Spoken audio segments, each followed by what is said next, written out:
E aí pessoal, tudo bem? Bem-vindo de novo à série Transformação Transformada, hoje para o terceiro episódio em que a gente vai falar de alguns motivos para um processo de mudança cultural fracassar. No episódio anterior a gente falou das 3 grandes verdades sobre cultura e nesse episódio então a gente vai falar sobre pontos que são desafios muito comuns a todas as organizações.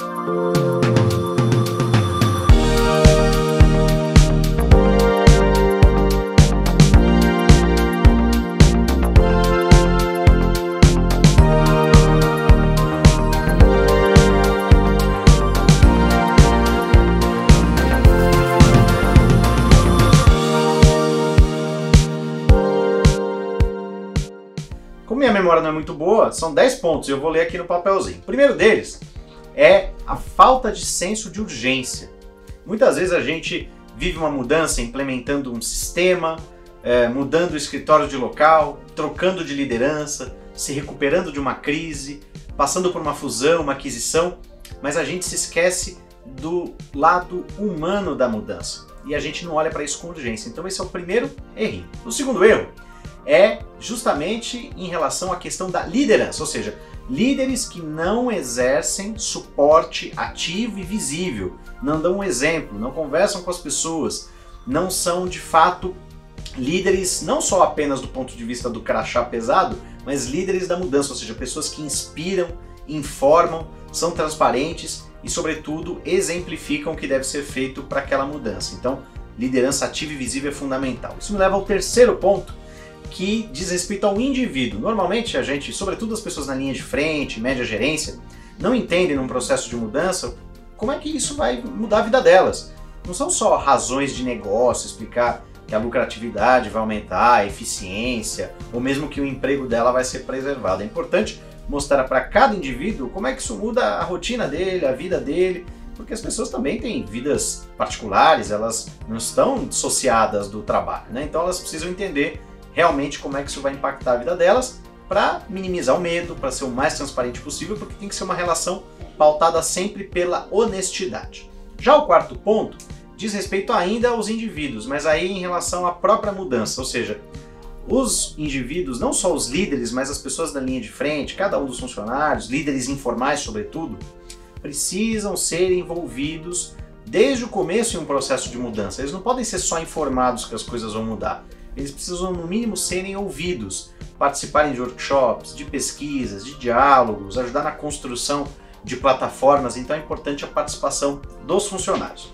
Chegamos na metade, no quinto ponto, que tem a ver com as mensagens, com a comunicação. Muitas vezes a gente só comunica ou acha que tem que comunicar algo sobre mudança lá no fim do processo. Ah, terminamos tudo, agora vamos comunicar. Não, a comunicação começa do começo, ou seja, desde o princípio da mudança, e precisa ter mensagens claras, né, direcionadas para cada tipo de público, para cada demanda de público, que cada um tem seu medo, tem sua insegurança, cada um vive a mudança de um jeito diferente, então essas pessoas precisam ser evidentemente comunicadas da melhor maneira. Isso acontece também, e aí é o sexto ponto, que é a falta de conhecimento, de habilidade da média gerência. Normalmente a média gerência é menos informada que a alta gestão sobre a mudança, e aí ela fica demandada pelas suas equipes e não sabe exatamente o que fazer, não sabem como conduzir conversas, até que ponto podem revelar ou não uma informação, às vezes não sabem o que está acontecendo, então precisa haver um cuidado especial com a média gerência.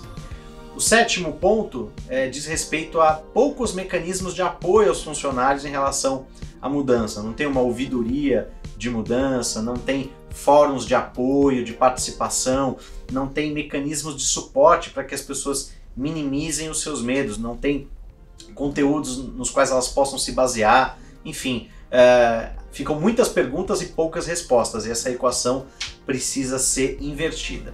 O oitavo ponto é a falta de timing, a falta de regularidade para demonstrar progressos. Na verdade, você não pode, dentro de um processo de mudança, esperar chegar no fim para comunicar que houve progresso. Não, todo dia a gente acaba fazendo pequenos progressos e essas metas intermediárias precisam ser celebradas, comemoradas para dar às pessoas uma ideia de que as coisas realmente estão andando, né? Então, isso diminui a ansiedade, diminui o medo. Outro ponto importante é o nono ponto, que são processos, sistemas, coisas que ficam pelo caminho. Normalmente esses elementos eles acabam funcionando como barreiras ao longo de um processo de mudança e acabam servindo como desculpas para não mudar. Pelo contrário, quanto mais as pessoas estiverem engajadas, mais elas vão saber que precisam tirar as coisas técnicas, barreiras também às vezes intangíveis, comportamentais do meio do caminho para fazer com que a mudança flua. E o 10º e último ponto é a ausência de mecanismos de avaliação, ou seja, como é que a mudança está indo? Áreas de maior resistência, menos resistência, áreas estão indo mais rápido do que outras, há tipos de pessoas, há cargos específicos, há áreas específicas com comportamentos diferentes diante da mudança.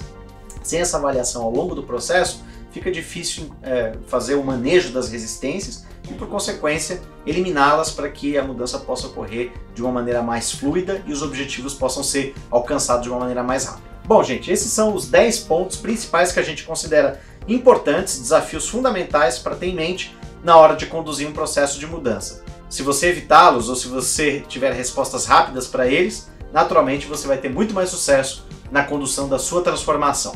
Obrigado e até o próximo vídeo.